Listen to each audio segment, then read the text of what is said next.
They just definitely. try, if people are, whatever the subject is, if the people are concerned about the subject and the politicians are just refusing to talk about it because it's too hot, then you get extreme positions, No, don't you? People say, well, they're not prepared to do anything about it, so we'll go in that direction.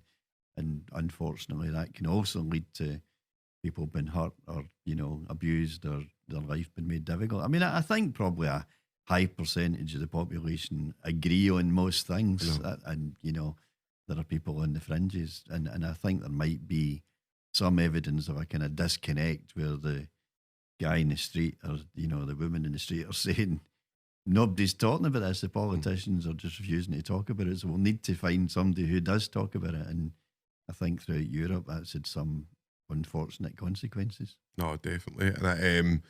But I think it's one of these things where you've got. I'll speak to some of my pals and they're like, "No, I'm right wing," and you trying to explain to them what right wing is. Hmm. You're like, "Do you know what it is?" And I know, but I believe in. I said, "But do you believe? Are you working class? Hmm. Aye. Do you believe we're getting met like fucked over by the billionaires? Hmm. Aye." I went, "Well, see all the rest of it.